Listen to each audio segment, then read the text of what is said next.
Diana is a 17-year-old secondary school student. She is in Form 2. Being at the Goretti Girls Rehabilitation School under care and protection denied her 1 year of education and she fell behind. 2 years ago, after emerging the best student at the institution in the national examination, Cleanstart supported her to enroll to a secondary school on the outside. We also support her family with school fees. She aspires to be a newscaster. Diana urges other girls to have self-control, to be wise, knowing that their lives and decisions are in their own hands. Unajua unaweza muadvise maisha ni yake ameshika hivyo na wewe unaweza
Maybe we'll hand the meeting over to Jennifer because I apparently am unable to share the video nicely and correctly.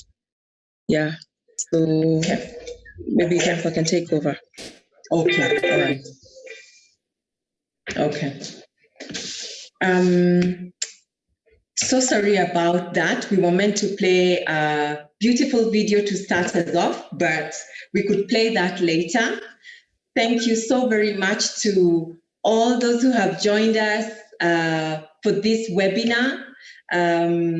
Those who've joined us via Zoom, those who have joined us on Facebook Live, and all the other media channels that this is being live streamed and broadcasted. We sincerely thank you for joining us to celebrate this International Day of the Girl Child 2020.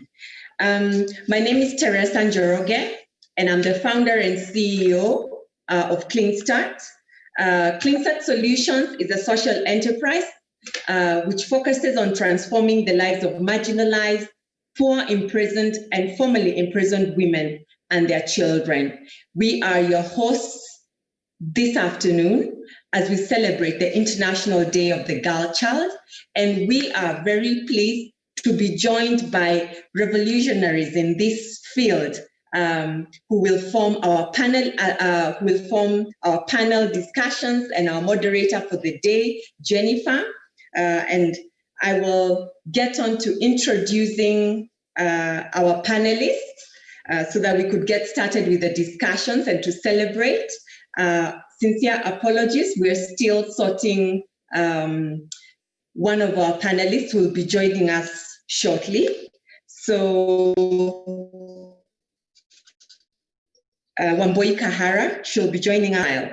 And before I get there, I'd like to give, Wambui is already here. Karibu sana Wambui. So sorry about that hitch. We're just getting started. It's good to have you with us.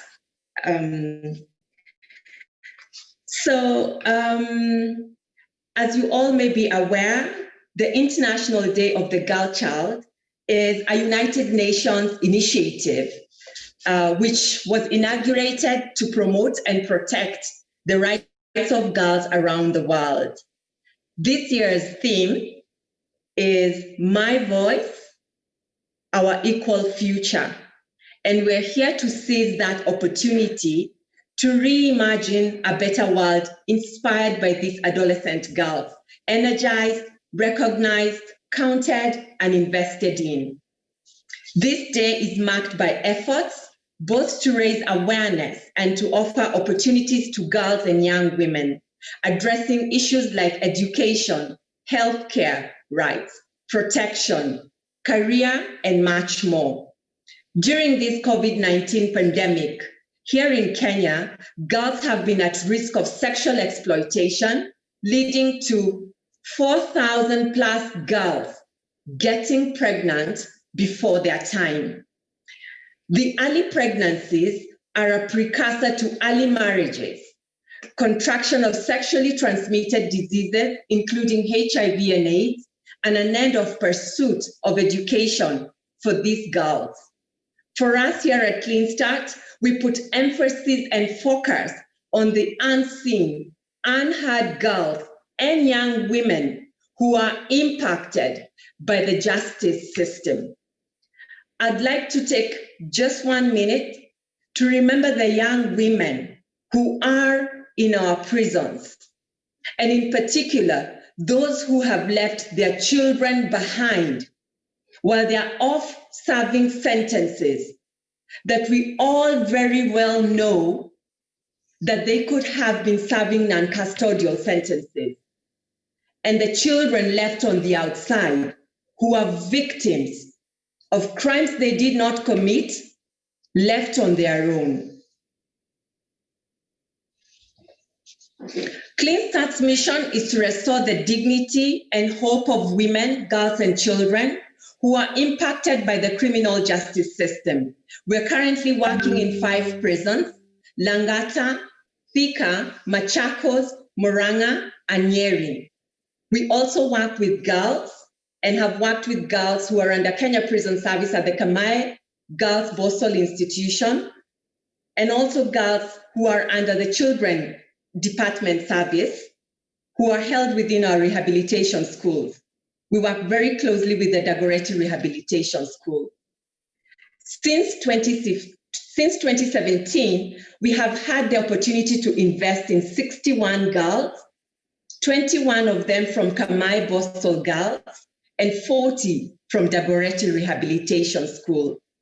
We're currently collaboratively sponsoring 16 girls in the mainstream education and 20 others on the outside. At Clean Start, we stand on many shoulders, for we too are women who have been impacted by the criminal justice system with our own lived experiences. And it gives me due pleasure to represent our younger sisters who are impacted by the justice system.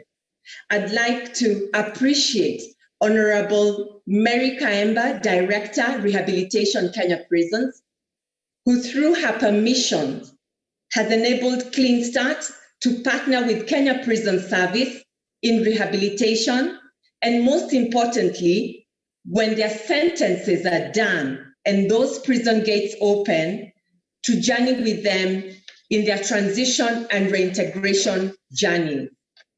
I would also like to sincerely thank the United Nations Office on Drugs and Crime, UNODC, whom we have partnered with for 2 years now in the program Preventing Violent Extremism through Rehabilitation, Vocational Training, and Social Reintegration in Correctional Facilities here in Kenya. It is through the UNODC's Regional Office of East Africa that we have been able to partner with them and the Department of Children's Service, and therefore work with young girls at Dagoretti Rehabilitation School. And through the partnership with Honorable Madam Kaemba and Madam Justina Mwangombe, we were able to then impact on girls who are held at the Kamai Girls Boston institutions. We would also like to thank all our partners, all our funders, donors and supporters, and individuals, and the many others whose shoulders we stand on today to elevate the voice of this girl who is caught up within the juvenile justice system. Today, we have the honor of being joined by amazing panelists. revolutionaries, as I said, in their own right. And they'll share more light on who this girl is, what her needs are, the existing gaps within the juvenile justice system, and how we can join forces to make her life better.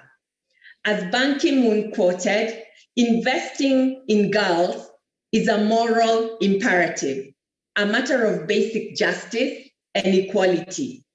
There are more than 1.1 billion girls worldwide with great potential, and this day serves as a reminder on the need to highlight, advance her rights and opportunities for girls across the world. May she be seen, may she be heard through this panel. And to my able panelists, I will start by introducing Ms. Wambui Kahara.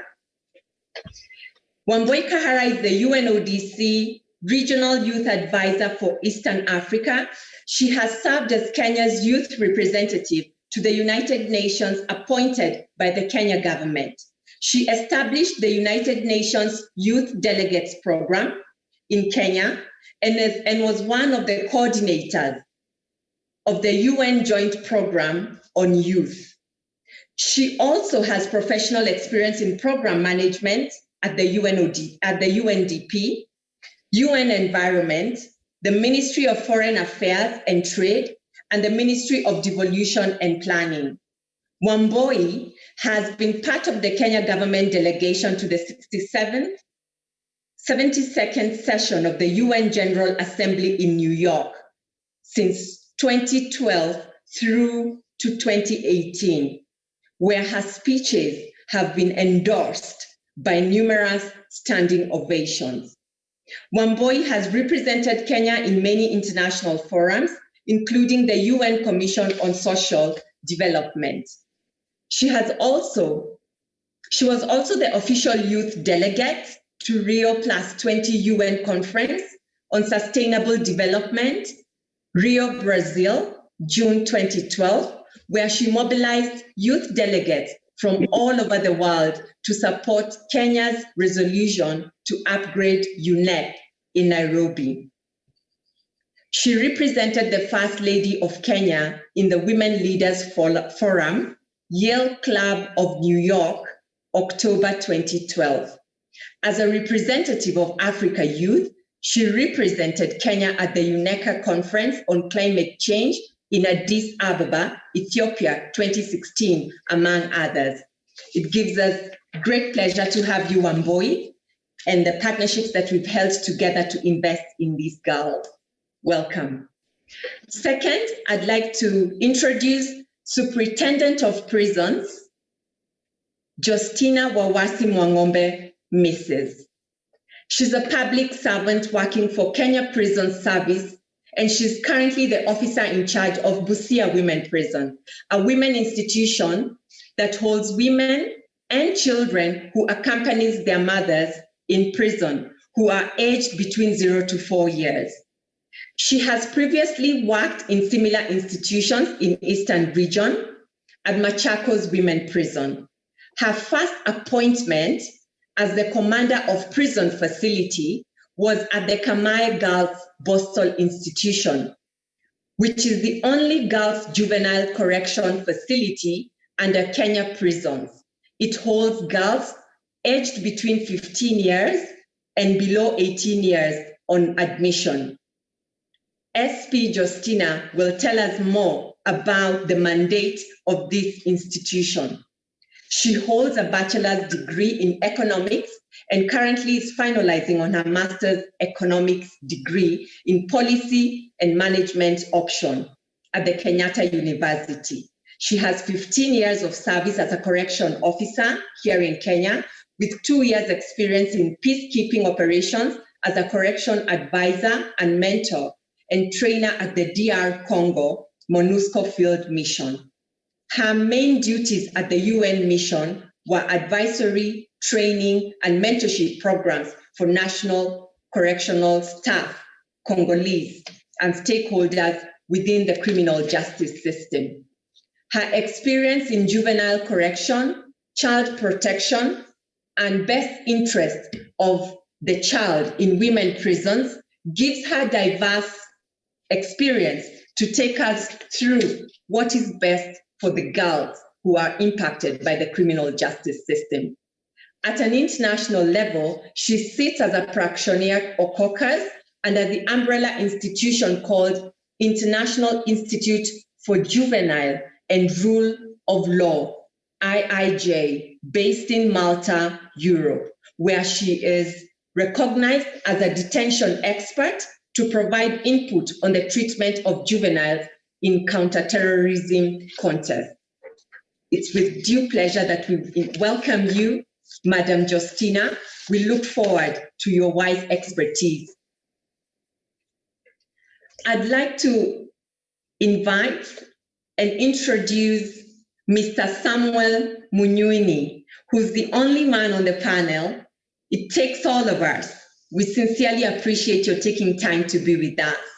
Mr. Munowini is the founder and current CEO of the African Institute for Children's Studies, AICS.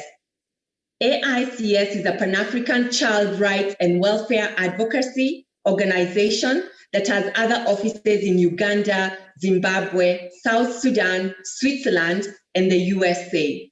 The organization has a pool drawn from academia and practitioners across Africa, Europe, Asia, and the Americas.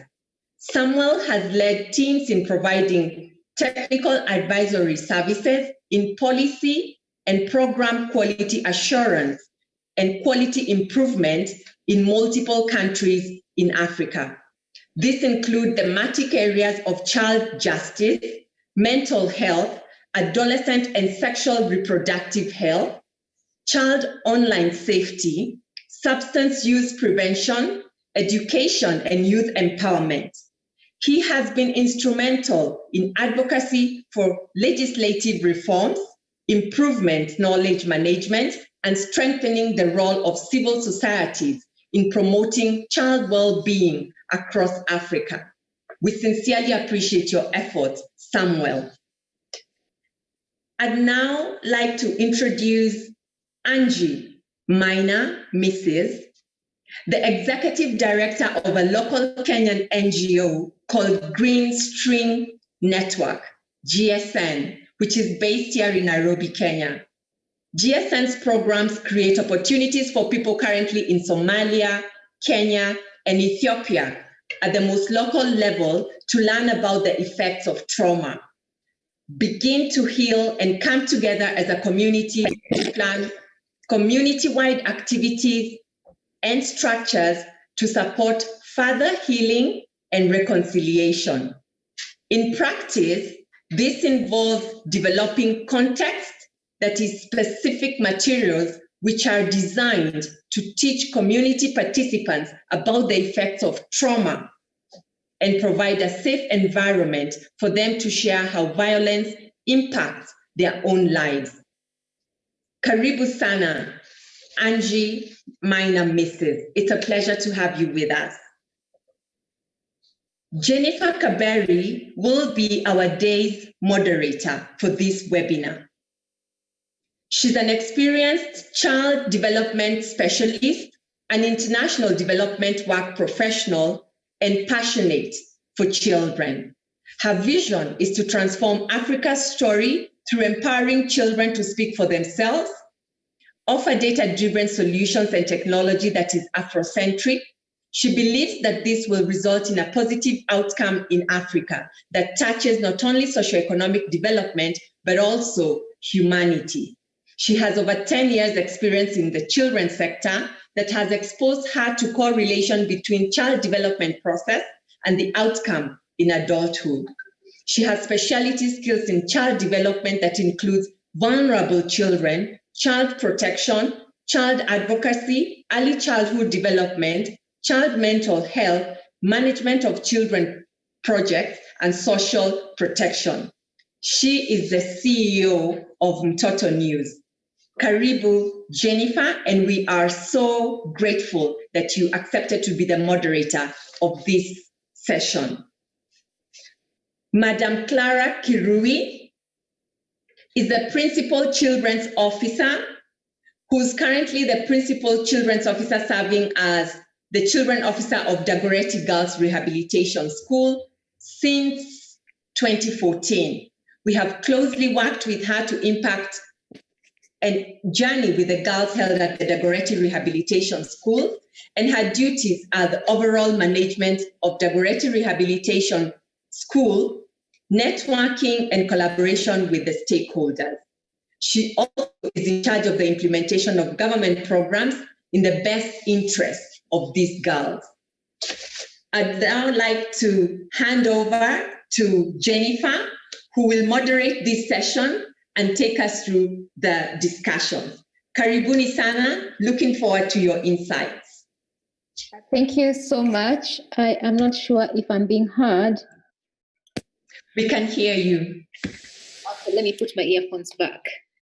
Thank you so much, Teresa. You know, you're one of those women I follow, and your work is so admirable, and your story is one of those stories that you read and you get hope.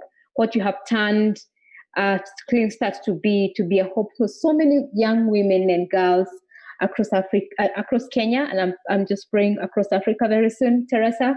And and for me, I remember when the Clean Start team called me, I asked, I hope girls are going to participate in the conversation. And but Teresa, I've not seen any girls being announced. We don't have any girls guests.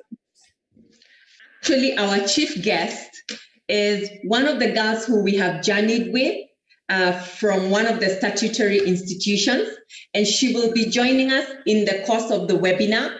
There have been some few challenges for them joining in, but very soon she'll be having conversations with us. Thank you for that. Thank you. I thought you had forgotten about her, because I know I was told she is going to be part of this conversation. So I'm going straight into the questions, and my first question will go to Madam Justina Mwagombe. So we've heard about juvenile justice, girls, but from your experience working in this particular situation in this state, who are the girls impacted by the juvenile justice system? Like, what categories of girls? Just help us to understand who are committed under the Kenya prisons, and the postal institution, the Department of Children's Services institutions. Can you give us like different categories of these girls who are in the juvenile justice system because of one way or the other? And as you're touching that, I think the other thing we need to touch is contact with the law, the difference between contact and those ones who are in the system. Okay, thank you very much, Madam Jennifer, for this opportunity, and Clean Start for inviting me for this webinar. I'm privileged to talk about our work as Kenya Prison Service in relation to children. Kenya Prison Service is a correctional service. Together with the probation services, we provide, unlike the probation services, for Kenya Prison Service, we provide safe custody because our work is purely custodial, based on rehabilitation, reintegration, the facilitation of administration of justice as in our mandate. But in matters relating to children, Kenya Prison Service, we are guided by the UN Standard Minimum Rules, Rule 11, about the separation of young offenders from the adults. So the Kenya Prison Service hosts the postal institutions and the youth corrective training centers. We have 3 postal institutions and we have 1 YCTC, the Youth Corrective Training Center. The difference is that in our postal institutions, we have youthful offenders, including the girls who are aged between 15 and below 18 years on admission. And they stay for 3 years, purely training. They don't come, they are not committed with a committal warrant because we treat them as children who require correction, and they come for training more than serve sentences, as in punishment. So we say that such children, when they come to us, we actually provide them with training for the 3 years.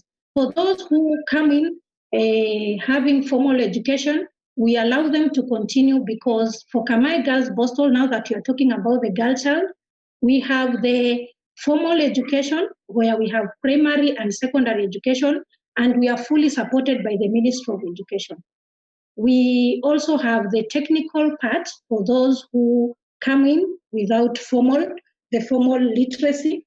So we engage them in our technical school where they are examined by NITA, the National Industrial Training Authority. So we offer hairdressing, dressmaking, because as is stipulated in the Convention on the Right of the Child, that a child has a right to education, we ensure that as Kenya Prison Service and in our Boston institution, the girls get education at whatever level.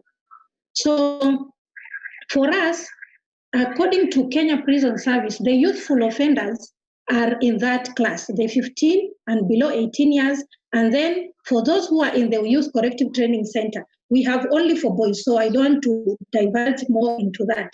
We have those children aged between 17 to 21 years. But to Kenya Prison Service, children in conflict with the law include only those aged between 15 to 8 and below 18 years on admission, coming for 3 years straight. Thank you so much. So you said you take care of the Boston institutions and yes, like the Kamai, and there the girls actually get education. So my next question, Madam, as you're going there, can you? Oh, sorry, my computers. So my next question is, can you understand why do these girls find themselves in your care? Why? What are some of the reasons? Okay.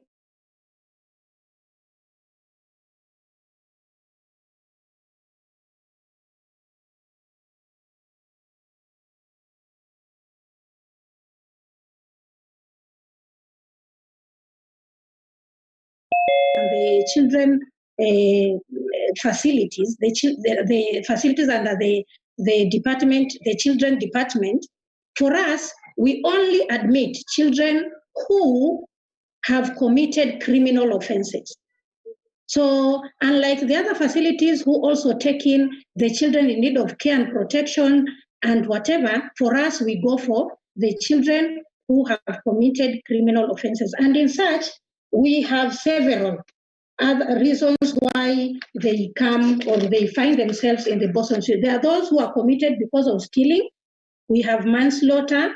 We have possession of narcotic drugs, grievous harm, assault, arson, housebreaking and stealing by servant, among other criminal offenses. So those are the offenses which are admissible in our Boston institutions. Why? Because even when you read the Convention on the Right of the Child, it says that the detention of the children or the deprivation of their liberty, it should be the last resort. So I think we only take in children who have continuously what we call the delinquents, the juvenile delinquents, the juveniles who have committed offenses for several times and have been in hostels, in the other institutions, by other facilities, and we take them in as the last resort, because in our facilities the period is longer, like 3 years, and also the kind of security that we offer is higher. So for us to avoid that scenario where children are detained and they maybe are affected in a way, we only the law allows only those children who have committed criminal offenses, not any other child. So we are limited to that. Thank you so much, Madam Justina. So I'm going to pose the same question to Madam Clara. I know you work with Department of Children's Services. So could you just tell us who are some of these girls that find under your care in one of those institutions? What type of girls and why do they find themselves in your care, Madam Clara? Thank you for giving me this opportunity. So under the Department of Children's Services, we receive girls who are between the age of 10 to 17 years. These are girls who are either who have been in contact or in conflict with law. So we admit both children who are in need of care and protection and children in conflict with law.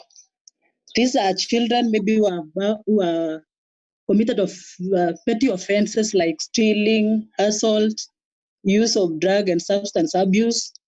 Those are the categories we receive from, and the ages ranges between 10 to 17 years. So under the Department of Children's Services, we only have 2 rehabilitation centers, that is Kirigiti and Dagoretti. So when the girls are apprehended, they are passed through the remand homes, they go to Kirigiti, where they are assessed and placed accordingly to either Kirigiti or Dagoretti. Thank you, Madam Clara. You know, you and Madam Justina, you keep on saying conflict, contact.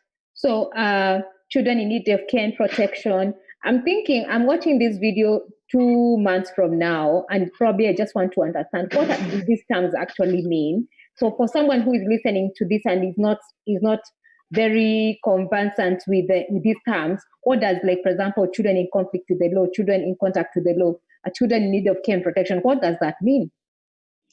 Madam Clara? I believe, yes, the children in contact with law, I believe these are the children who are offended, and those who are in conflict with law are the offenders.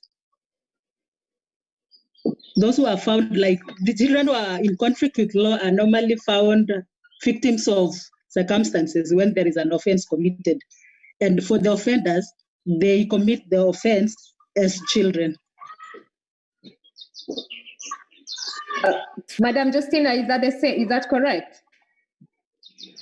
Yeah, I'm in support of what she's saying. For us as an institution, we avoid calling them child offenders or prisoners, and we prefer calling our Boston girls and boys children in conflict with the law. So we refer to them like that because we believe that for children, it's most of the time they are victims of the circumstances. And sometimes we use them on them, they actually affect them psychologically, like calling them prisoners, calling them offenders might not augur well with their status as children. So we refer to them as children in conflict with the law. Thank you so much, Madam Justina. Sam Munowini, as you come in, as you also just tell us a little bit about yourself, I want you to expand, because I know you have done some work around juvenile justice system. You're part of a task force on children in conflict with the law. Are you able to please expound to us? I'm just thinking of someone who is watching this 2 months from now, or probably they've been watching right now, and they do not understand these terms clearly. And from a social scientist perspective, what do these terms mean? As you answer that, do you think the juvenile justice system is the best place for girls to be, to prevent them from ending? Do you think that is the best place for girls to be? Sam? Thank you. Thank you, Jennifer, and colleagues in this call, and Clean Start for inviting us into this. I think this is a very important conversation. Just to build on what Madam Justina and Clara have mentioned, indeed, children come into the justice system. It could be in 3 ways. So one, they will come in as witnesses. So there are children who come in maybe because there's a case, either they need of care and protection or that involves them or a conflict with the law. Then there are children who come in because they have been aggrieved, like Madam Justina and Clara have mentioned. There are also children who may require a special care arrangement, but as part of protecting them, in the cases of foster care, adoption, they still go through the justice system. So that's the group that we are calling children in need of care and protection. So I think appreciating those 3 categories then really brings in the importance of also asking ourselves, how do you manage them? And I believe in this conversation that will come up. Sometimes we've put them together, and you can imagine the trauma that can come out of that. I may touch on that a bit more as I talk about should girls, or any child for that matter. Again, building on, I think Madam Justina mentioned this earlier on, it is very clear within the law and within the policy framework that getting children, denying them their freedom, so to say, to enjoy their rights, should be a matter of last resort. And the other very important thing, that any child should grow up within a family setting. So with those appreciation, then it is clear that the answer is no, that we should never think about putting any child within a justice process, especially that requires institutionalization. And this is, of course, because of the risks that are inherent in such a process. So one, I think quickly I can categorize them around 3, and part of this is also from consultation with stakeholders that we've done. And Jennifer, like we rightfully put it, some of these have been worked through the NCAJ, the National Council for Administration of Justice, the Special Task Force on Children, chaired by Honorable Lady Justice Martha Koome, and some of the work we are doing right now with the Makadara Court Users Committee. So in this work, we've identified risks around arrest at the point, in fact, pre-arrest, the things that happen in the community. And we begin labeling children, especially girls. I think there's a whole of expectation of how we should behave that the society puts on us and quickly labels us, especially for girls. A bit more tougher, I would say, than boys when we do some things. So there are risks around how the community will treat us. And the moment you are labeled as this bad girl, so to say, then there are a number of child protection rights that then sort of get denied and almost accepted at the community level.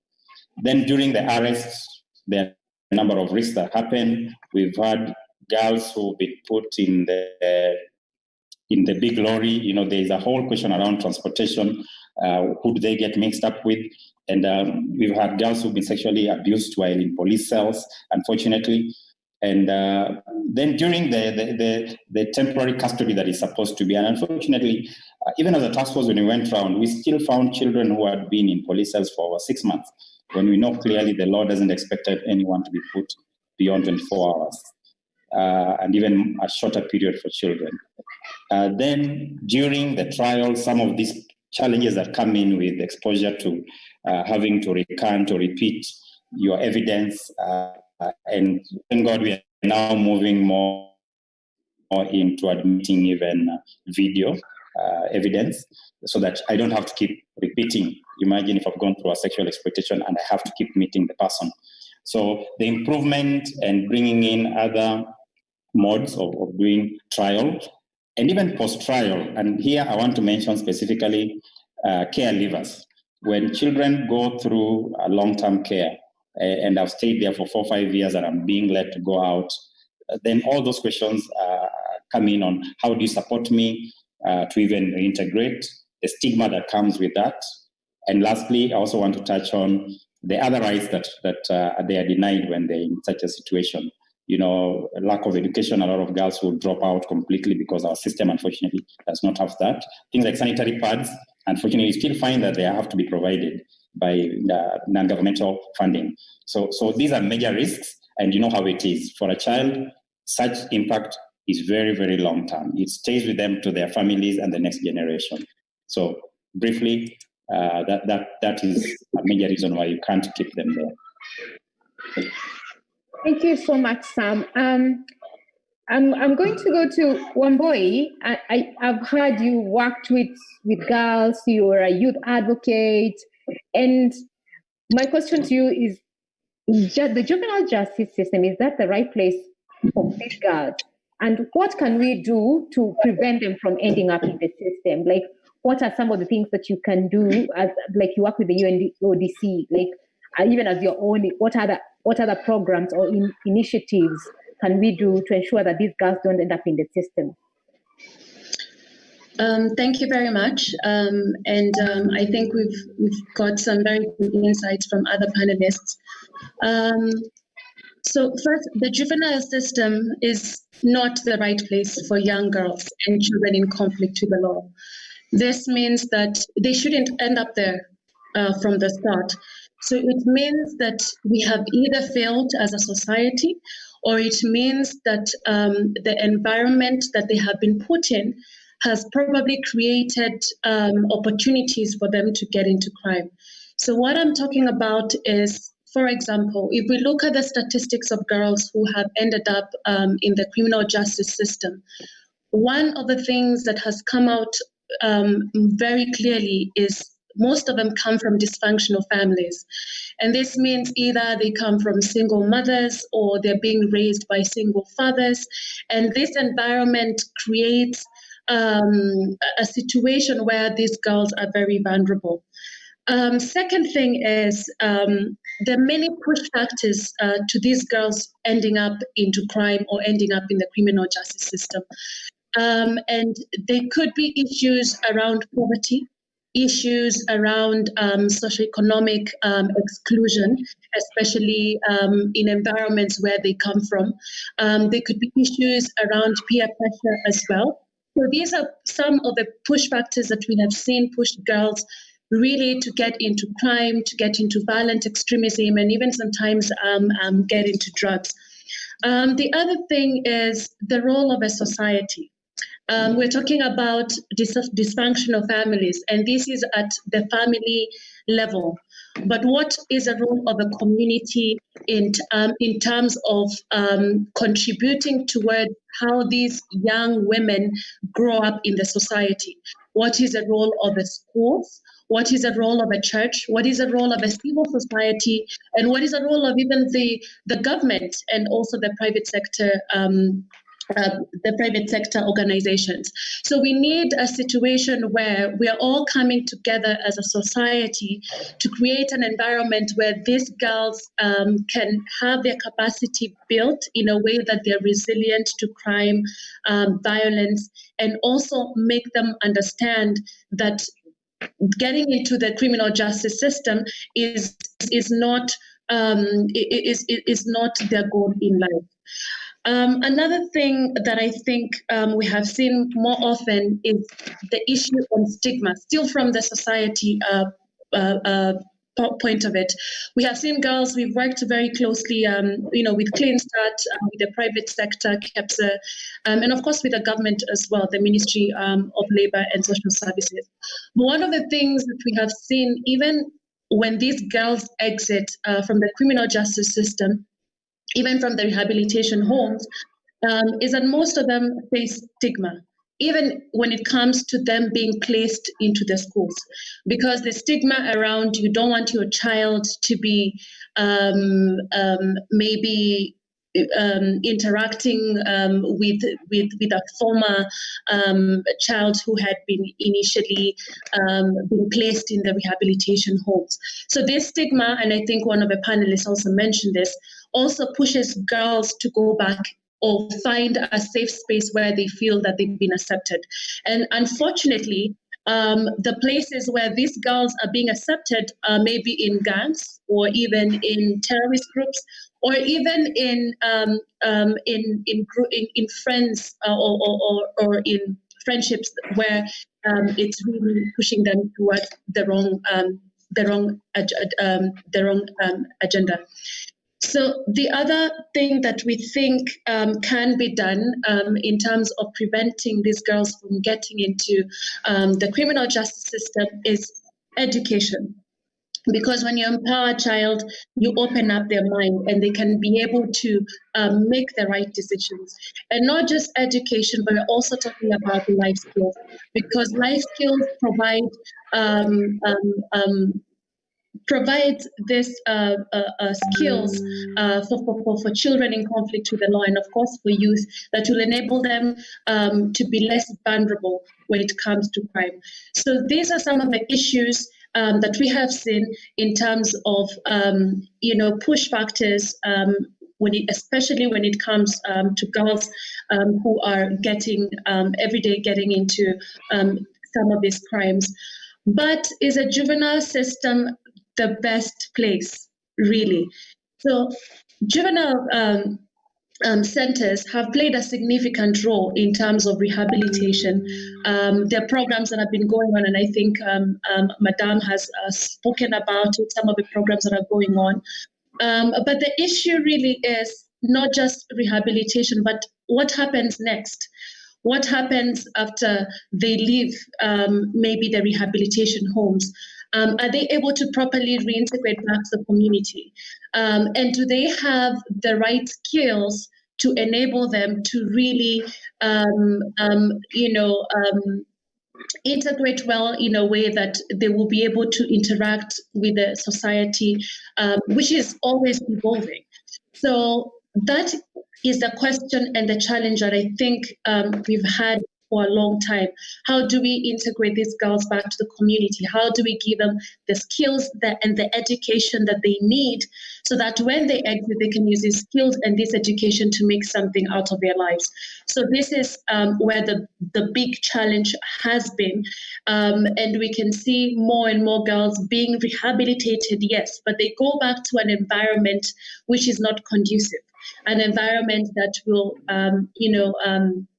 push them to relapse back into crime. So this is some of the issues and some of the challenges that we're having when it comes to the girls integrating back to the community. Over to you. Thank you, Amboy. Talking of girls who have been affected, we have one of the girls who has actually gone through the system. And I'm going to invite Teresa to just do a short intro before she answers the next question. Teresa? Yeah, thank you. Thank you so very much. We're loving the discussions to our panelists. You're keeping it real and rich, which is informing us, especially the attendees who have not previously interacted with the juvenile justice system. Thank you. We have our chief guest now, one of the girls who has been impacted by the juvenile justice system. I will call her Susan for purposes of protecting her. She's an outspoken girl. She still has dreams of becoming a journalist. And during her stay at the statutory institution where we worked with her in partnership with the UNODC and the Department of Children's Service, she undertook an attitudinal mindset shift program that equipped her with skills that saw her participate in national children forums. Unfortunately, due to the lack of provision of quality education within the juvenile justice institutions, an issue that has come up, most girls experience a delay, which upon exit finds them way older than their classmates in the mainstream education when they leave the statutory institutions. Susan describes her coming out of the institution as a joy. And, she calls it a relief of her pain. The reconnection with her family has been amazing, and she has been welcomed well. She's visited by her aunt in school, where we have managed to take her through collaborative partnerships, who lives near her school. And her performance in school, well, it's been above average. She's exhibited continual improvement in her academics since she moved back into the mainstream education. And just like other girls on the outside, she still needs mentorship, especially now when schools have closed due to the COVID-19 pandemic, since she has been unable to attend the online classes. Her school as well does not offer the online classes. So while we've been interacting with her, we've observed that she has a beautiful relationship with her family, and she takes good care of her siblings as she is the firstborn. She's now in class 7 in a reputable school in this country. And we really do wish her all the best, and are very glad that she was able to join us for this conversation. Thank you and welcome. Thank you so much, Teresa, for that introduction. Susan, I know you have been through the system, and it's a good thing for me. I believe in the voices of children, and I believe that children need to speak for themselves. And so I'm going to ask you this question. So I've already asked these questions to Sam and Wamboi, but I'm going to ask it to you. As someone who has gone through the system, do you think, as a child who has gone through the system, is the juvenile justice the right place for girls like as yourself to be? And how can we do, what can be done to prevent your friends or your colleagues or your peers from ending in the system as you had? Susan? Yes. Susan, umenisikia? Yeah, nimekusikia. Haya. Sasa nauliza yes. Uko kwenda kwa juvenile kwa system ni mzuri kweli? Hapana, si mzuri. Ni nini inaweza kufanyika ndio watoto kama wewe wasiende kwa system? Nini watu wanaweza kufanya? What the people can do is the parents to protect their kids and to make good relationship with the kids, so that the kids, they may know that our parents loves us and wanafaa walipe school fees for their education to go on, and also to the kids wanafaa kuwa responsible kwa labda kuhelp wazazi. So, na kama familia, how can your family support you so that you so that you don't go there? And like now, as you leave the system, what kind of support would you require ndio kuwa integrated vizuri kwa community? The support that you require is that for us to be taken to school, the first, and the parents to take good love of us and to protect us more. Thank you so much. I will come back to you with some key recommendations. Okay.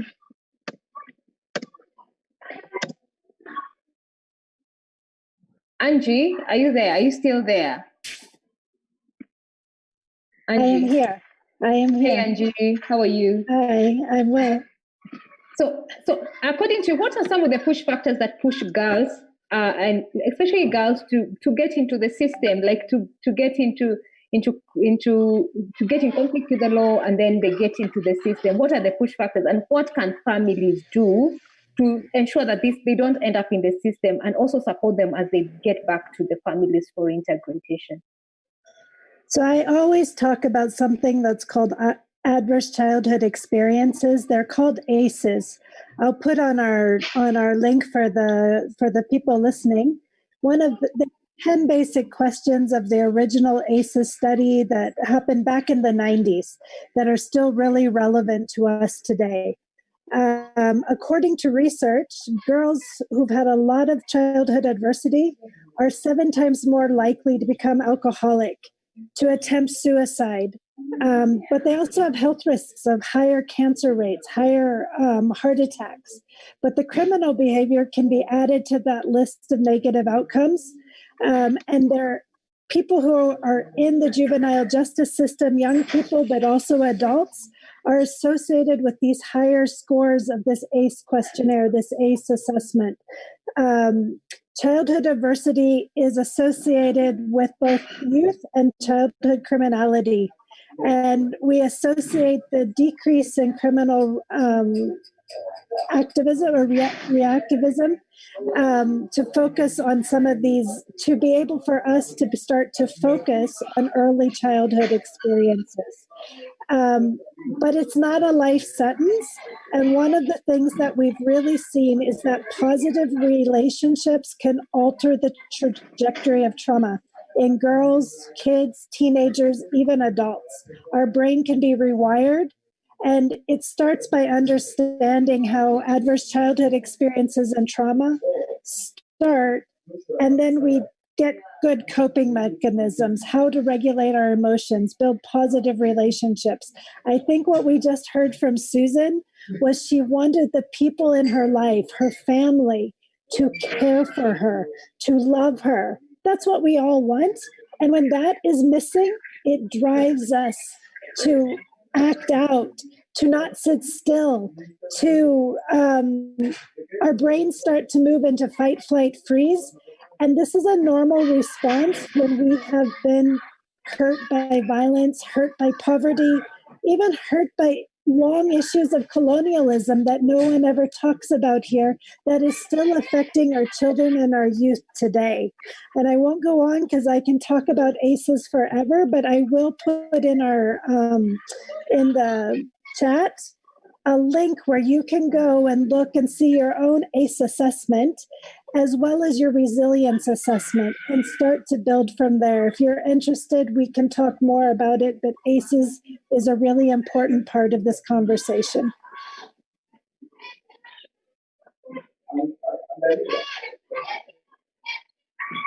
Thank you, Angie. That's very comprehensive. Thank you I can see, for those who are interested in that, I think Angie has posted something on the chat that I think most of us can be able to refer to.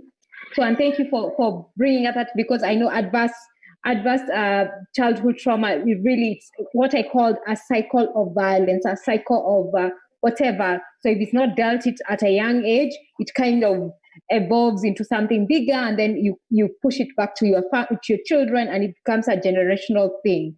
So, but it is up to us to stop it. I believe it has to start with you. So moving on. So Susan, is Susan with us? Is Susan with us? Oh, Susan already spoken. You already had spoken. Sorry.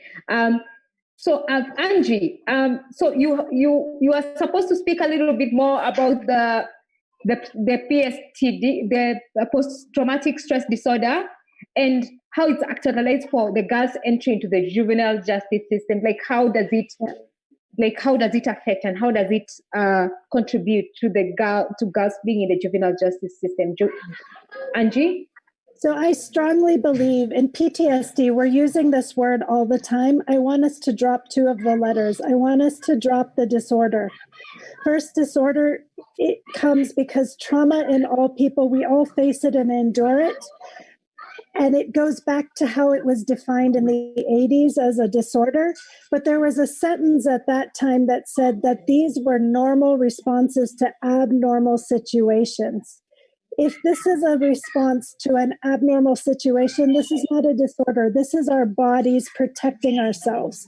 But later that was dropped, and we've begun to pathologize young people's real life experiences. The other thing is, this is not post for the young women that Teresa and your team are dealing with. They go back into environments that it is not post-traumatic. These young women you're talking about are living lives every day that are not free from violence and adversity. Let's start to talk about traumatic stress. And traumatic stress happens in all of our lives, and it comes as a way for our bodies to how we are to protect ourselves. So if we run away from something, if we fight against something, these are normal reactions. Like I said earlier, what we have to start to do is build good coping mechanisms, build resiliency in children and young people's lives so that they can regulate their emotions and they can build positive relationships. Positive relationships, like what you're doing, Teresa, at Clean Start, is a lifeline to every single young person who's been impacted by toxic stress and PTSD as well. Oh yeah, the stress, the traumatic stress. It is something that we all face in our lives. And if we can find ways to deal with that in a normal way, we can react to it. But if we start to say, oh, this person is sick, this person is bad, this person needs to be locked away, we will end up pathologizing what is a normal response to adversity and violence. Thank you so much, Angie. That's very enlightening that we remove the disorder. I did child development, and in my psychology class, I think it was one of the exams, and thank you so much for bringing that into light. Thank you so much. And to Sam, I know you have done so much work in research, you've done work in policy, in advocacy. So from as the organization, what has been your experience in the system, and what are some of the strategies that you're using to ensure the well-being of girls? Sam? Thank you, Jennifer. Let me pick up from where Angie has left it. So while we've been engaged at policy issues, research, I think a good number of us, including in this call, did participate in the best interest for the children in the justice system, the conference that we did in 2016 together with the government. And there's a journal in which we've published some of the resources that were, papers that were presented. They were further improved in terms of presentation and shared. And we identified a number of things that came from that conference, especially the question of data, because data is very important to help us know where is the gap. Is our correctional system really working? The question of recidivism is one of those that I think we are very poor at being able to answer. And in some cases, our system has not been very effective in even knowing that when I'm supporting a child case that has been reported in Buruburu police station, the same child could be the same one we are handling in Central police station, less than 4 kilometers apart, yet we do not know exactly that is the same child we are handling. So the question of data and data gaps is really major, both in terms of improving the quality of care and case management issues, and overall informing the resource allocation, because unless the justice system is able to predict and say, this seems to be the numbers we usually handle, it's very difficult.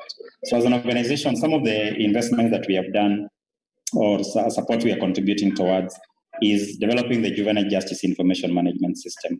And this is being done with the National Council for Administration of Justice, currently being piloted in Makadara Court Users Committee.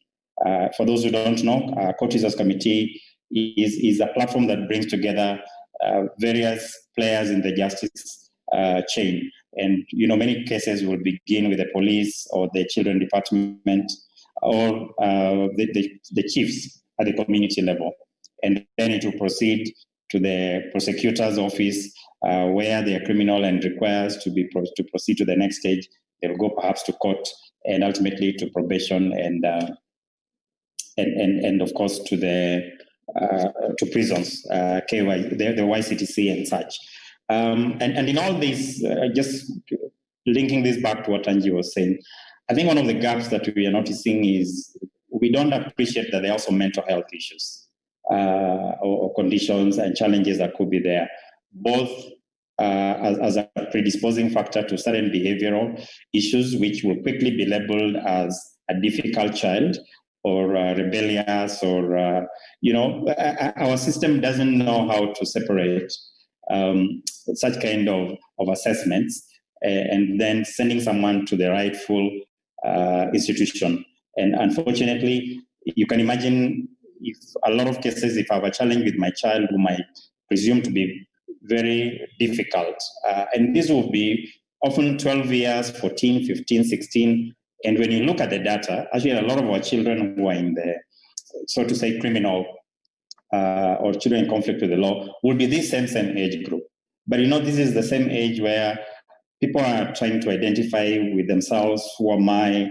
And there are things which we will do because we are children, or because we have certain mental health conditions, or because we are reacting to situations. If I'm experiencing sexual abuse by my parents repeatedly, and some of situations like that, this led to maybe someone committing or killing, and how do we then respond to such? So I think that is really a major gap in terms of the capacity of the entire system to correctly identify what is the need of the child and where to process them. And so the other thing that we are experiencing and also was noted in the BIC conference in 2016 is the emerging child protection risks and situations that may lead them to new forms of crime. So like online sexual exploitation and sexual violence or organized crime, children who or girls who will want to go and be married to this, terror group leaders because of, the macho issues that came out of that, and just complete unpreparedness that we have. So right from the point of how do you apply the law in addressing these matters, we are again very, very poor. I don't think we have any precedent case that has gone through in court of even managing online cases. When you talk to the police, again, a lot of when children report a case where someone has flagged around on Facebook minute photos, and it's because they took them without my permission. Some of the reaction that we're getting from the police is, who sent you there? The child, and especially girls in this case, will be seen like really labeled, and we use very uncouth words to describe them, and leaves them completely in low self-esteem. And some of these have led even to worse things like even committing suicide. So I think there's a lot of unpreparedness, basing it right from assessment to how we do case management. I don't know if I can touch a bit on what we think then should be done around addressing this from a policy point. Is that okay? Can I go ahead? Go ahead, Sam.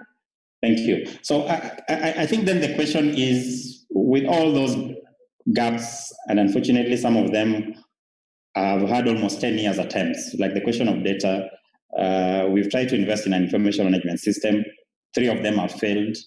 We are praying that what we are piloting now will be able to work. But bottom line, we know behind everything is a human system. So what sort of human resource do we have?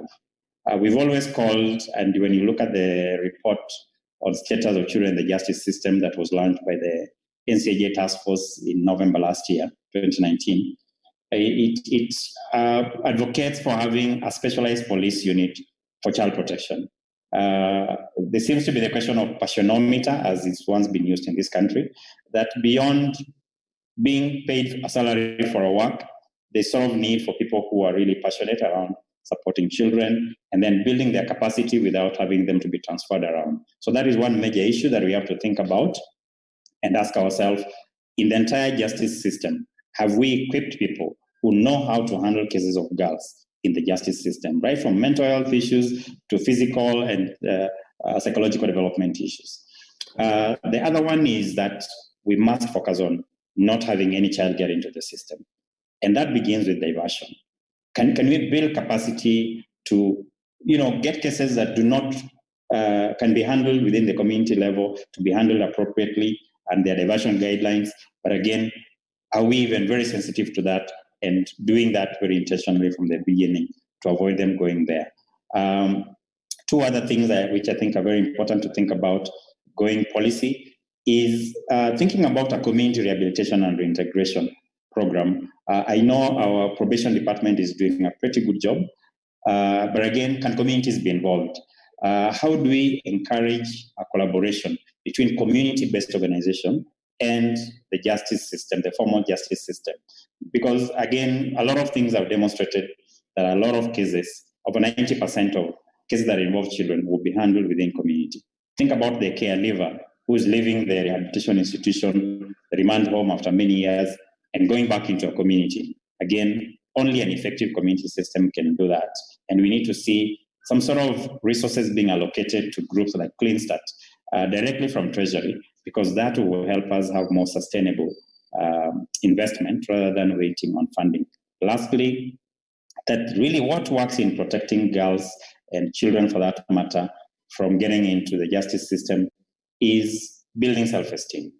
I think, like I said, some of these, and other panelists have indicated, are behavioral issues that will happen for any teenager. Some of us are where we are not because we were more careful, purely by some grace. And self-esteem is very critical because the decisions on what I want to do. I remember when I was younger, our first attempt to sit down as young men in a Simba, we had someone trying to roll around bang, and I didn't know that was bang, but I quickly sensed that I was able to say no, but I don't know what it would have been if I said yes. So really, the question of helping young people to overcome some behavioral challenges that will lead them into problem begins with the family. Can the family help children build self-esteem? Over to you, Jennifer. Thank you so much, Sam. That's very, very enlightening. Issues to do with policy and issues to do with advocacy and issues to do with data. I'm very passionate about data, and it's true we don't have enough data for the juvenile justice system in Kenya. And I think you will agree with Angie that most of the children who get themselves, we don't have that data, but a friend of mine has actually done a research. Children who find themselves in the juvenile justice, it's not because they are criminals, it's because they have just done what teenagers do, and probably they have a mental issue, but we don't have that data, so we cannot be able to make that decision. Thank you so much, Sam, for that.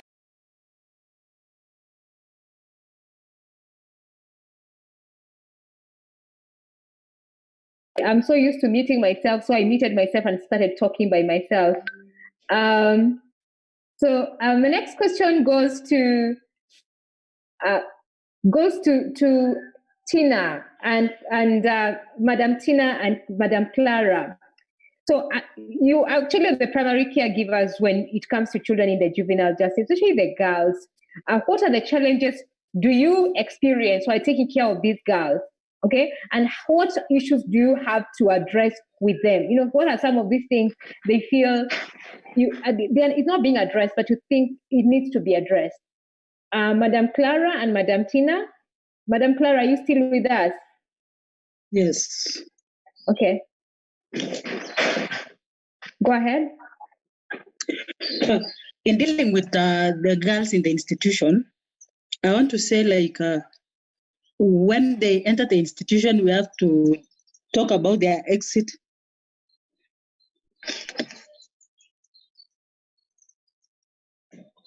Go ahead, So Clara. when the girls enter the institution, we have to know about their exit. So sometimes when we are dealing with them, we deal with non-supportive parents. So that when we are through with the through care in the institution, when we are dealing now with their integration, they are stigmatized. Like even from the family level, even the community, if the child had stolen, maybe had been committed because of stealing, you find they think that child is still a thief. So at times also we face the challenge of we lack debriefing sessions as caregivers, where like we listen to their issues of the children. Some are very traumatic. We internalize the issues, and as caregivers, we lack where to pour our issues. So that is a main challenge for us in the institution. And children, sometimes we face children cases like where we are done with their integration and where they are stigmatized and they are not really accepted within the family. They find their way back to the institution on their own, not even through the juvenile justice system. So that is a major challenge to us. Sometimes we deal with girls who are very aggressive, they are very rebellious, others are withdrawn, they don't want to share their issues. For you as a caregiver, you see the child has some issues, but there is no way you can force maybe to open up and share their issues. So sometimes maybe we refer to specialists like counselors. For us, we have basic counseling trainings, but when we face a challenge of when we admit a girl who has abused drugs, those who have experienced some traumatic experiences outside, and we are limited, maybe we only have basic counseling. So if we could have like special counseling sessions for them, we could be able to deliver as caregivers. So sometimes we are forced maybe to refer to like Nairobi Women's, even Childline for counseling. Those are the challenges we face at our center. Okay, thank you very much. For us as Kenya Prison Service, I want to say that we appreciate the support. And being a uniformed service, I think we have minimum challenges in dealing with the girls when they're in our facility. At times, I even tend to think if their rehabilitation or reformation is due to the position or the condition, or they will continue to be changed children after release, because as uniformed staff, we have our own way of dealing with the children. But the challenge still remains that some of the girls have stayed out of school for long. And as I said earlier, our work is to provide 3 years training, our mandate. So I'm ordered to provide training for these children, but some of them will skip classes, will be like, they wouldn't really love being in a formal education or whatever in the institution. But every time, because we have professional teachers, counselors, they would always come in, talk to them, and then with time they join in and they're able to actually participate in the programs. The positive thing that I say has assisted us as the Boston, that we have worked very close with the committing institutions, and in particular the probation services. We have been applying the through care guidelines in whatever way we in our programs with the children. And in such, every time a child comes in with the initial report, we are in communication with the probation officer who did the report and who was actually involved in committing the girl in the Boston institution.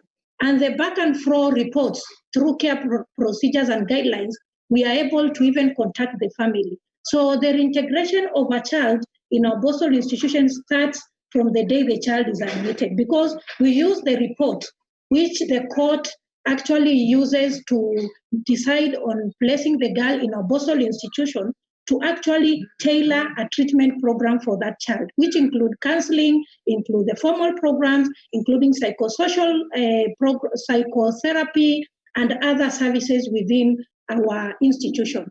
The institution also has professional staff who are uniformed staff, P1 teachers, graduate teachers, technical up to diploma. We have the grade 1 tailors and whatever who actually handles these girls.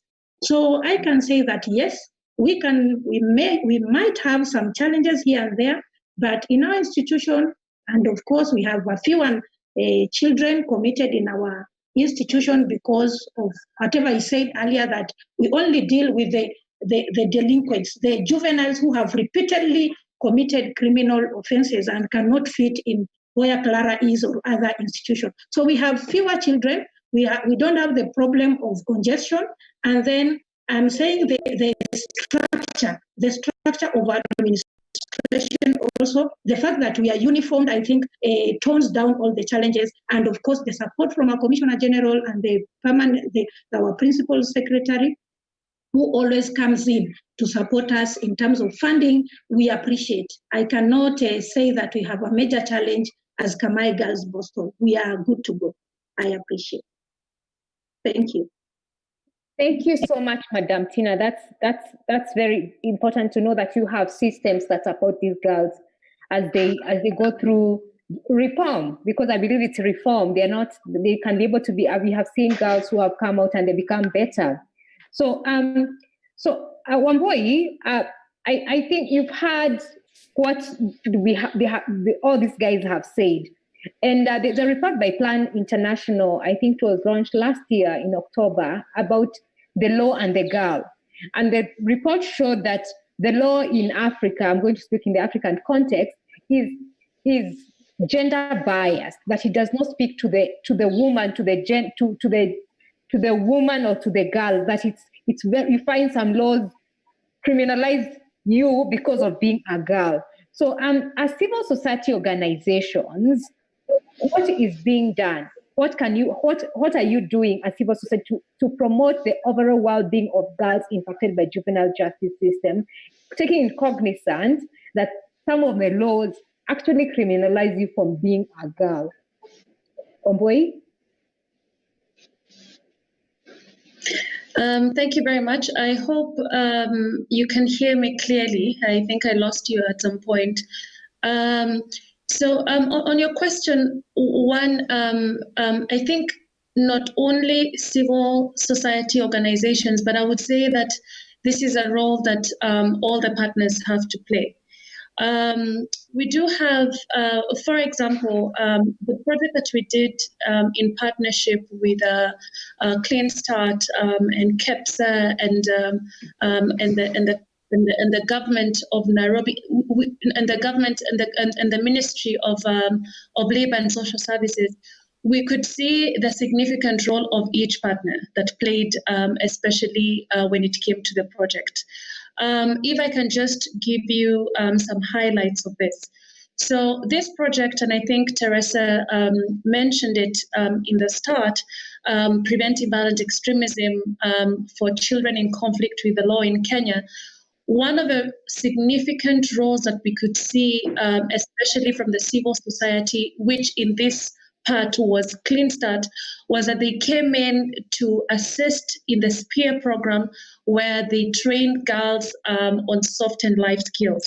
And this is a very significant input to the project, because UNODC was coming in with the expertise on preventing violent extremism.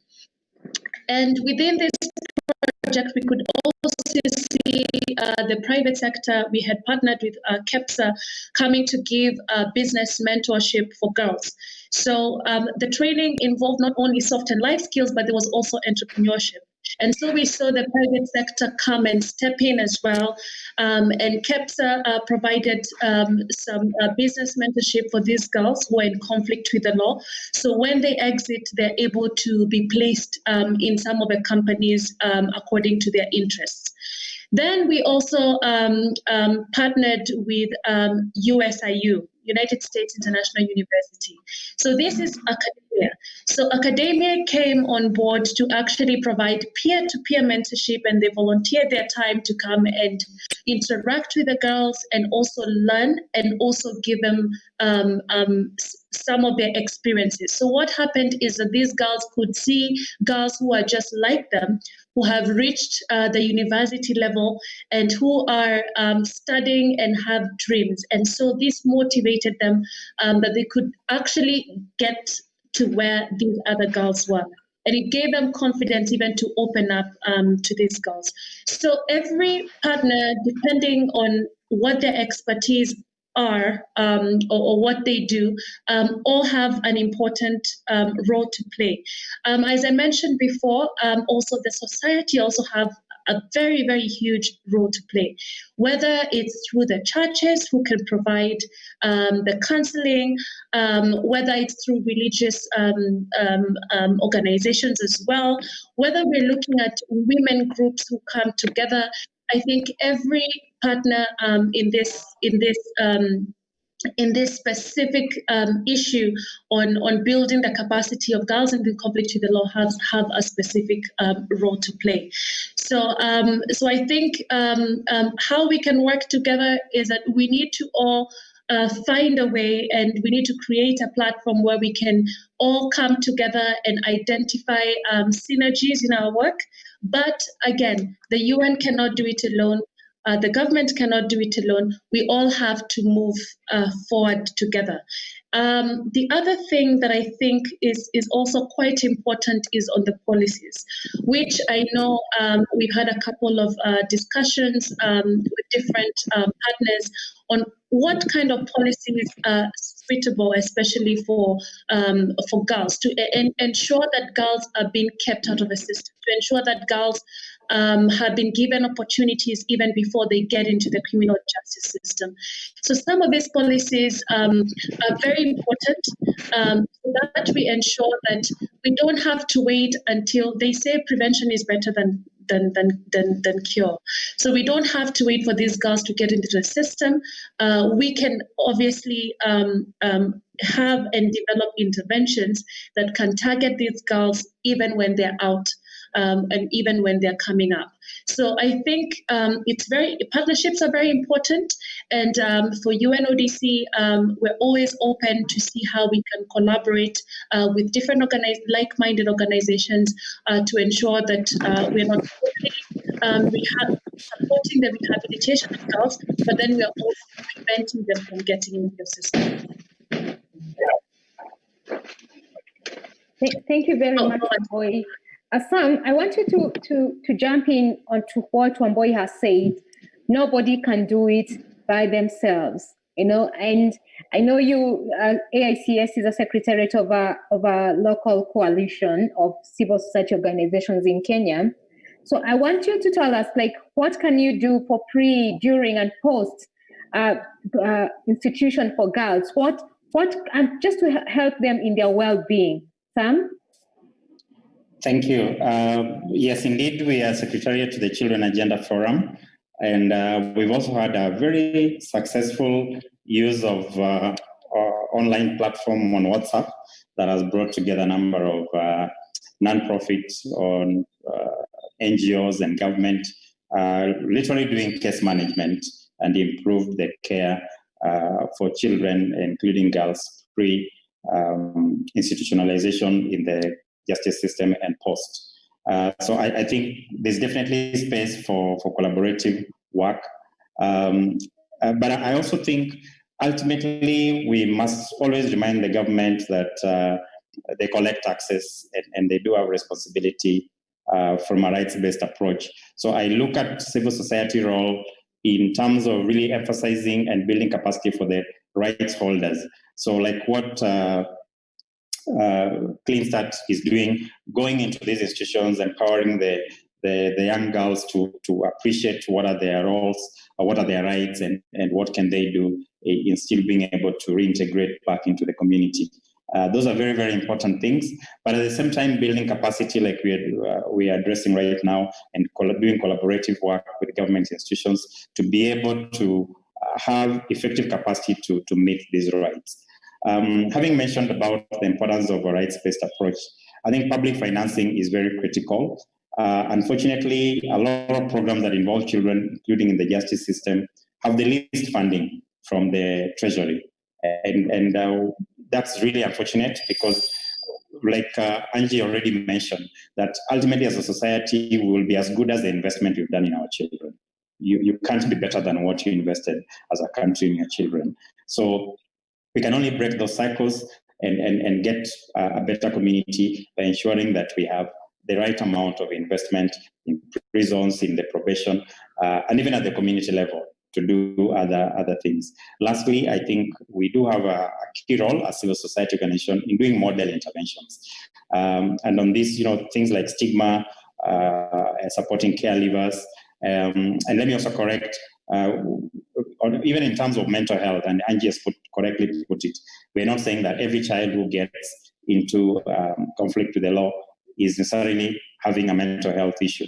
But there are mental health issues around the entire care continuum that needs to be covered. How do you do that in a most cost-effective way, and then ultimately pass this over to the government for scale-up? So there's definitely a lot of need and opportunity for that.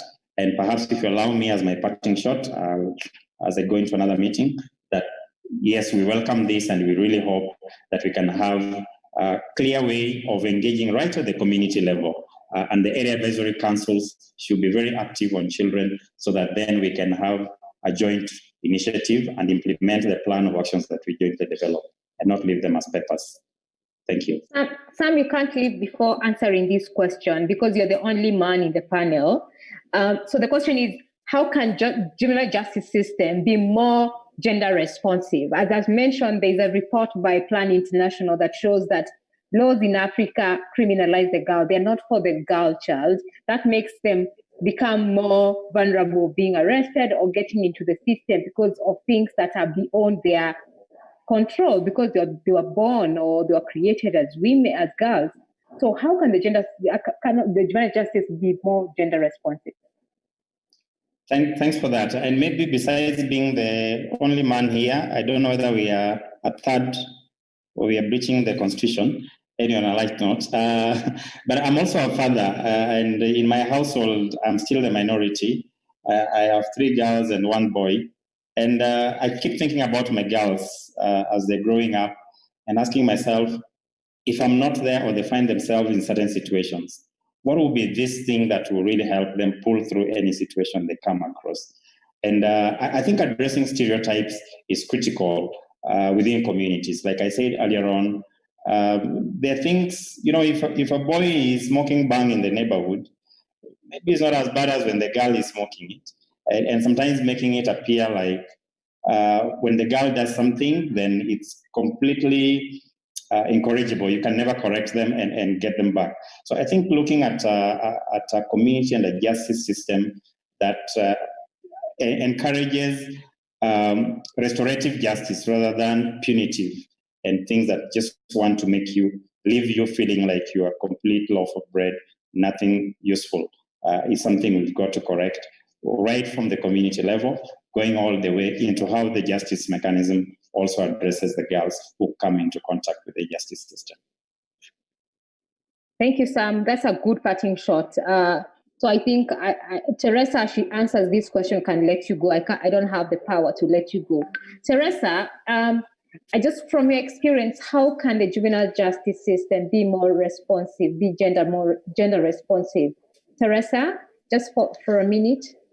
Yeah, I think from the very beginning, the criminal justice system and the way it was set up was very male dominated. So right from the police station, when you're put in there, it's not friendly towards females, young girls, all the way to prisons, because we never even used to have correctional institutions for girls, for women. You know, it's not sensitive to the needs of women and girls. Even in court, it's very intimidating because you're surrounded by, you know, the prosecution, the magistrates. It's very intimidating to women and to girls. But you know, we're all coming together, doing the best we can to change this, to put into consideration issues that affect especially these young girls. And as Sam has said, it's esteem issues, it's behavioral issues during their teenage years. And culturally, you know, culturally as well, practices that, you know, it's okay for the boy to do that, but it's not okay for the girl. And she's judged and treated very harshly all across, even within the juvenile justice system. The harsh, you know, as Sam has said, the harsh treatment and stigmatization of this girl when they become pregnant, when they leave the juvenile justice institutions, becoming a mother so young, and so much more. So she carries such a load from such a young age. I really like the comments that Sam has made. We will definitely allow him to leave for now. We'll definitely continue being in touch. And thank you so much for the platform that you have created where, you know, the civil society and other non-governmental organizations have come together to look into how to attend to children matters and matters such as this that we're addressing here. Thank you, and all the best in your next meeting. Thank you, Teresa. So Susan, is Susan still with us? Yes, I'm still. Hi, Susan. So Susan, yeah. So I want us to talk about education. You know, you were in the institution, and yeah. Did you have access to quality education? And is it equitable? Like kila mtu anapata kani vitabu mbili, kila mtu watoto wawili. Look, what type of education were you accessing in the system? In education, kwa masomo we were so low. Books were being given textbooks were so enough for us, but the teachers were few for us to go and have the consultation. So we were not able to reach the teachers for the consultations, for the questions. So I'm going to, ouch, my eye.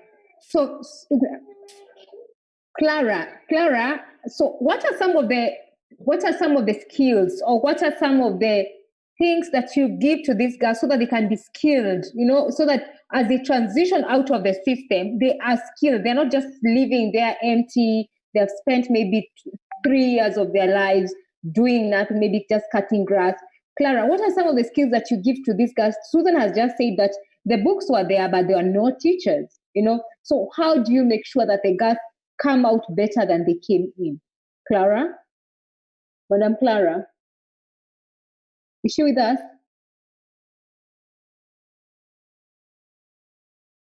Okay, Madam Tina? Madam Tina? Yes, I can get you. Okay, Madam Clara, did you hear my question? So what skills do you give to girls to ensure that they are better than they came in? You know, Susan has just told us that books are there, but they're not teachers. So what are you giving to the girls so that they come out better than they came in, so that they can be able to transition better to the community? If they are going back to school, they're not left behind, so that they are able to go on and they don't feel as if there's that detachment so much from their current life. Okay, can I react to that? Yes, go ahead, Madam Tina. I think Madam Clara is not around. Yeah. Clara, I don't know, but what I can say, and that is maybe I can call it my success story with Kamai Girls Boston. The limitations, the challenges, and the scarcity of resources in government institutions are the same. All the time we are provided, yes, but the inadequacy is the problem of the challenge when it comes to fulfilling the needs of all the girls.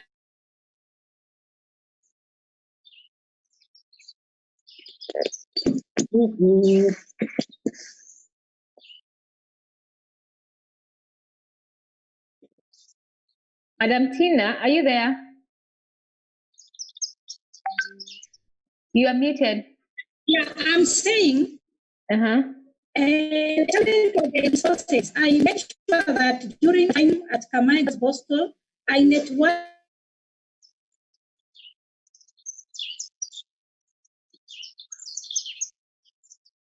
with the NGOs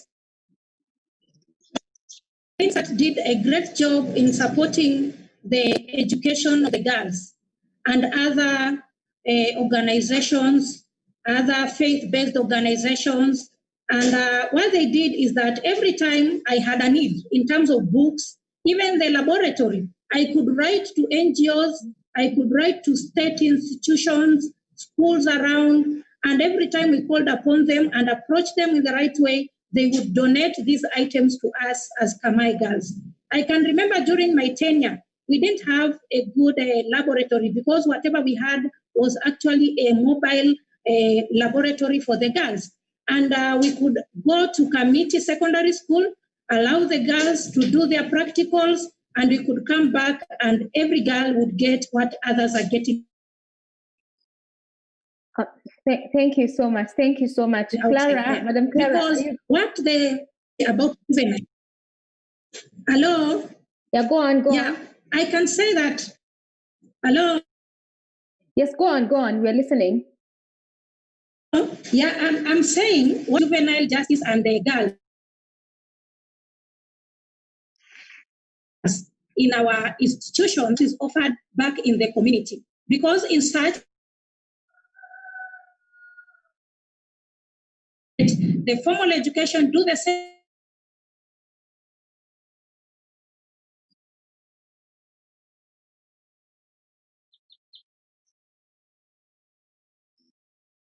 I think exams which are done outside our schools are registered. Girls do the meter exam.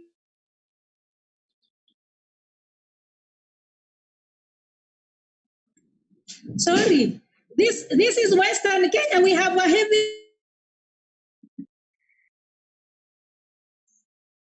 storm, lightning and thunder. So I think I can stop there. Okay, thank you, Madam Chima. We understand technology and sometimes rain don't go together. Yeah. So, Wamboi had to leave. Yes. Let me stop there kindly. Okay. So as we wrap up, I just want to go back to Susan. Susan, I want you to give recommendations because for me, I don't believe holding webinars for the sake of women, especially for the International Day of the Girl. The theme is your voice, your equal future. Okay? Yeah. As a girl who has gone through the system, what are the 2 recommendations that you'd want to give? One, we have Madam Tina and Madam Clara here. We have Madam Teresa, and I'm sure there are quite a number of government. I can see in the list some government people who have joined this conversation. And this is why I'm going to go watch it on Facebook or YouTube later. What are the 2 key recommendations that you'd want to give to government, to NGOs, to the Boston institutions or to the remand homes or the rehabilitation centers? What are the 2 recommendations that you want to give to ensure that your voice is actually an equal for your equal future? It is to better your future. Susan? Thank you so much. What I'd like to give as my recommendation is that more teachers must be added in rehabilitation schools, in juvenile, remand, because there we need more teachers, because in maybe sometimes when you need a consultation to the teacher, you might get 5 to 6 pupils on one teacher, and your teachers are like 3 teachers. So you see, like, you cannot go there. You may say, let me go to that teacher sometimes. Now the time that you'll go to the teacher says that I am off. I like to go and get rest. You see? So I like more teachers to be added for the teachers, for the pupils to feel more confident and more comfortable. Thank you. Thank you, Susan. I'm moving to Angie. What are the 2 recommendations that you'd want to give to just to ensure that children, especially those ones who are coming out or in the institution, have a well-being? You know, for me, I believe well-being, if they're able to thrive, something I call thrival, so that there's thrival for these children. What are the 2 key recommendations that you can give, Angie? My main recommendation is how do we develop trauma-informed and trauma-responsive systems and structures?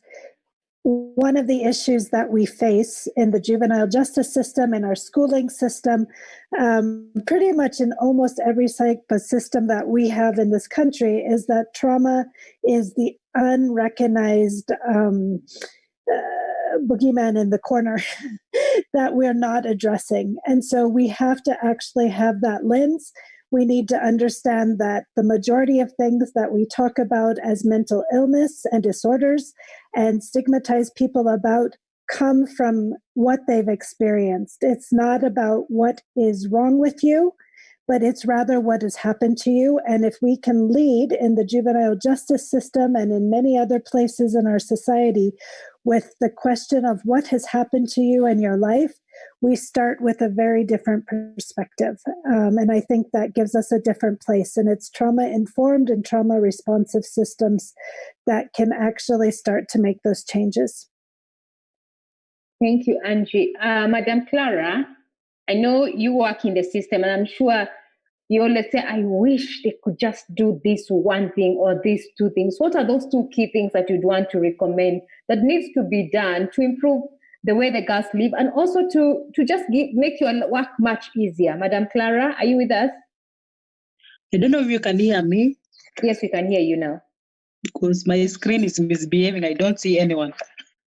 Yeah, we can't see you. I think the camera is off, but we can, yeah, just go on. It's fine. So I think for us to work better, we talk of resources. And as I echo what Susan has said, resources include personnel. So like for the education, when you deal with the children and you want to rehabilitate the children education-wise, and they are not teachers, we are not able to deliver.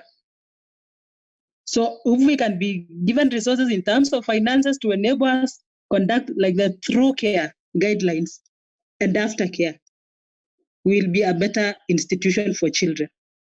Thank you. Thank you so much, Clara.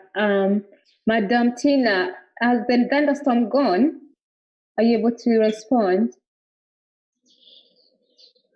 Yes, I can get you. The 2 things that that I would like them done for us to perform and deliver better.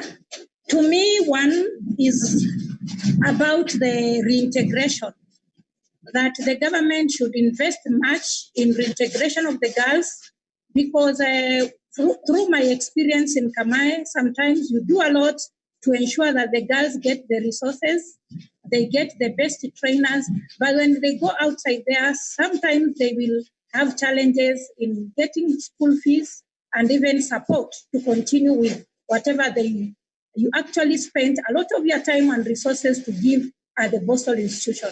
Then the second one is generally that in our youthful institutions, like the Boston institution and the YCTC, what I would like to see the government do is that they should make them more child-friendly and be professional in terms of the interest of the children, like improving in their general facilities, the training, the expansion of the training wing, like having more of these courses so that the children can choose from a wide array of courses which they can do than having, say,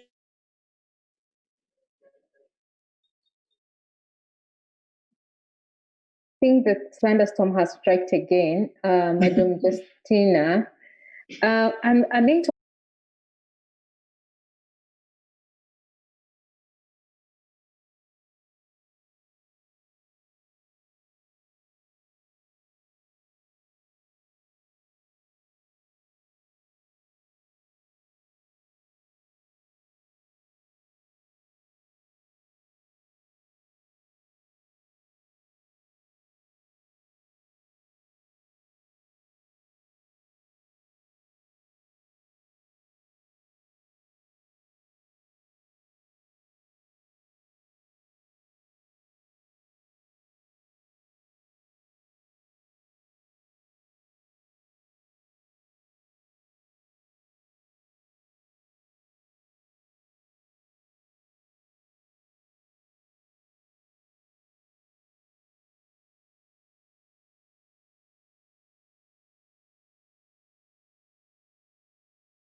about this, and I think I mentioned this in the other session, was the importance of partnerships. This is very important, especially on the issue of reintegration, because the UN can provide their expertise. The Kenya government, through the justice system, can be able to, provide, trainings and rehabilitation programs. But at the same time, the society definitely does have a role to play. This is why it's important, and I'm emphasizing on partnerships. We all have a role to play in this. So my parting shot would be, let us work together. Let us identify where the synergies are. Let us bring together our expertise and our resources so that we're able to change the lives of these girls. And with that being said, I just want to excuse myself, and I wish you a fruitful end of the webinar. Thank you. Thank you, Wambui.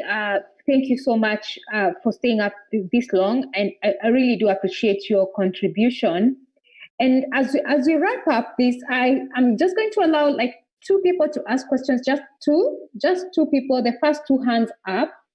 I'm going to allow you to talk, and I'll start with the question that is in the chat box from Daniel. Daniel has said, what happens after reaching 18 years of age for those who are in the Boston institution? Madam Tina, are you back from the thunderstorm? Is she back? It seems like we lost Madam Tina. So, completely. Okay. Yeah, Madam Clara. Yeah, Madam Clara, are you able to respond to that question? As I wait for the first 2 hands up as we go on.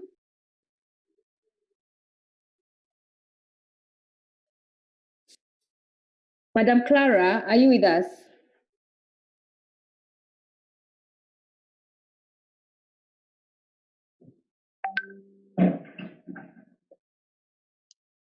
Can you hear me? Yes. So the question is from Daniel is, what happens after reaching 18 years of age for those who are in Boston institutions? Yeah, maybe I can speak for rehabilitations. So for our cases, like when a child has reached 18 years, we do the reintegration or the release from the institution. But there are some cases where children can attain the age of 18 and we can't trace their families. So we are forced at times to stay with the children and maybe link up with partners to TVET courses to continue as we continue tracing for their families. Thank you so much, Madam Clara. So thank you so much for everyone who has joined us. I think there are no more questions. The question that was here has been answered by Angie already on text. The question was the stigma of the child most of the time is strong, and the child is released. There is little social support, and are there options for children who are being rejected by families, which is crucial to reintegration. And Angie has responded, this is none of the most important aspects. Social relationships are healing and must be there when girls are reintegrated. However, we better support girls and their families. If the family is not how we are as a society do it, the more healthy relationships a child has, the more likely she will recover from trauma and thrive. Relationships are the agents of change and the most powerful therapy in human love. So thank you so much, Angie, for that response. And thank you for every one of us who have stayed for this long. I know since at 3 o'clock to this is 5 o'clock. Madam Tina, you're back. There was a question for you. Is she back? Where is she? Madam Tina? Madam Tina, are you able to speak? I think she's not able to speak. So thank you so much, all of us who have stayed for the last 2 hours for this very important conversation. For me, this is one of the conversations that we need to have it over and over again until children in the juvenile justice system have a right because they have the same rights as children who are not in the juvenile justice system. The fact that they are inside there does not negate the fact that they have rights. So I'm going to hand this meeting back to Teresa to give vote of thanks. Or is, I'm not sure if the person who was supposed to give is she there? Madam Rebecca Mumo? Yes. Are you there? Yes, I'm here, Jennifer. Okay, Madam. I hope you can see me and I hope you can hear me. Okay, let me see if I can see you. Yes, I can see you now. I was not seeing you before, so I thought you had left. Madam Mumo, I just want you to give us some closing remarks and vote of thanks as we wrap up. Thank you so very much, Jennifer. And I totally agree with you that this has been a very important conversation. Not only important, but it's actually been very, very insightful. I could hardly tell that 2 hours had gone. And I really, really want to thank you, Jennifer, first and foremost, for moderating this webinar so well and steering the conversations extremely well. So thank you very much, Jennifer, for being such an excellent moderator. And to our panelists, Madam Tina, Madam Clara, Wamboi, Sam, Angie, and Susan. Thank you. Thank you so much for giving us your time. Thank you for sharing your knowledge and experiences with us.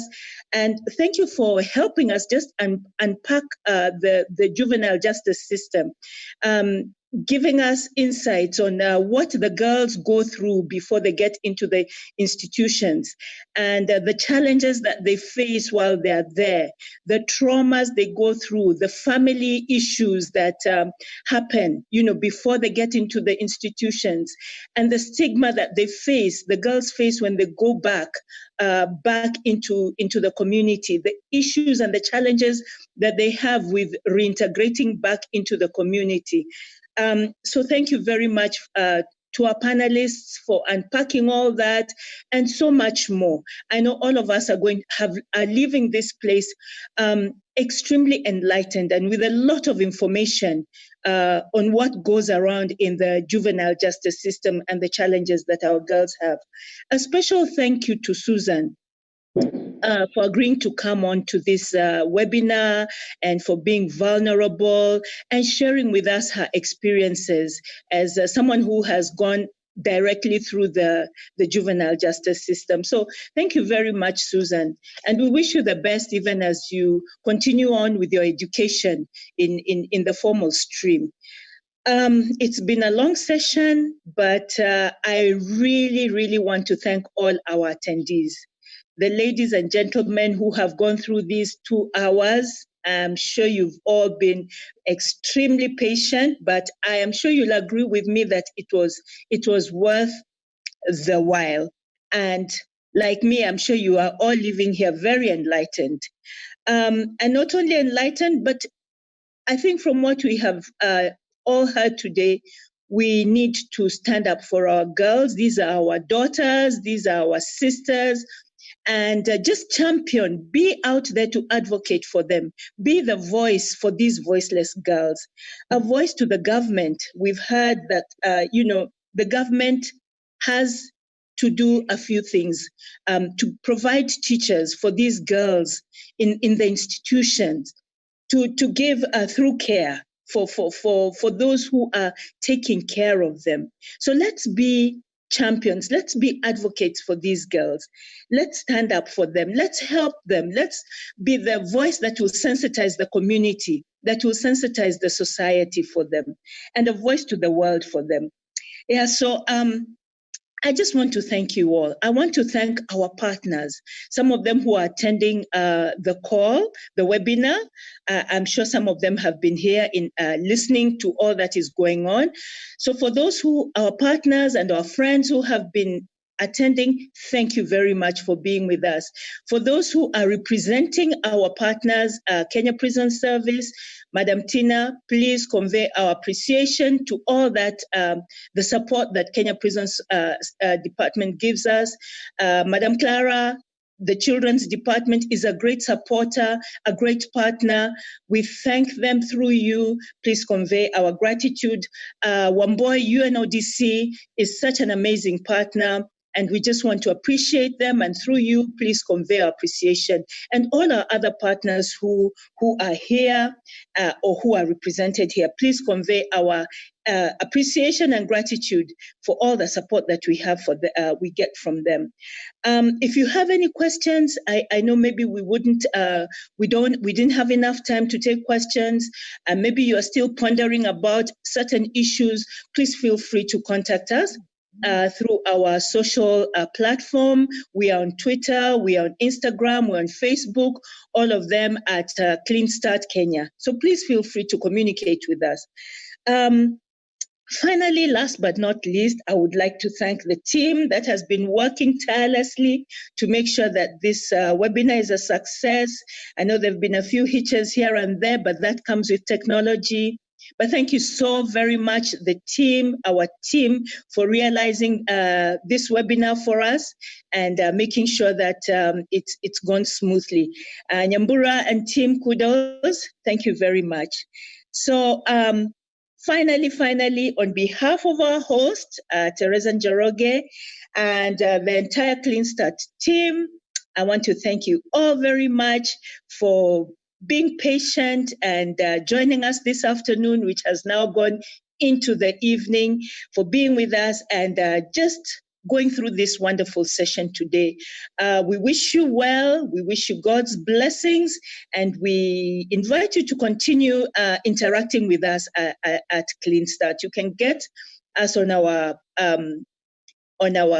social platform, as I said, and also on our, I forget the word, Nyambura help me. Yeah, you can get us through our social platform. So please feel free. If you have our poster, all our contacts are there. So thank you very much. God bless you. And I think now I can declare the webinar officially closed. Thank you very much. Thank you so much for that. I thought what's her name? Teresa was going to come and say bye before we go. So, yes, but yeah. Teresa, are you still with us? Is she there? Yes, I'm still here. Thank you so very much, Rebecca, for conveying our gratitude.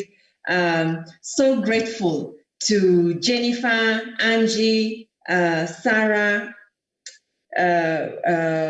Wamboi, Sam, and of course our special Madam Tina, of course, and our special guest today, Susan, for coming to represent the girl. It's our due pleasure, and just like my colleague Rebecca has said, let's continue this conversation. We really need to talk so much more about how we can support this girl. And this International Day of the Girl 2020, we hope that this webinar makes this girl seen, heard, and represented. All our panelists have talked about stigma, have talked about education issues for this girl. Mental health is another issue that has come up. And we at Clean Start have experienced where we took girls from the statutory institutions and were denied spaces in the mainstream education, which must stop. There are girls who need our support, just like Angie and Sam have brought it out. There are girls who need our support, who need our love. It takes a village to take care of our children. So we all have something to do. And as Wamboi kept insisting, partnerships. So let's get together and do justice to this girl. Thank you. Thank you so much. I think that's our sign off. And thank you all of you for sticking on. And you go to the Clean Start Twitter. They are very active on Twitter, on LinkedIn, on Facebook.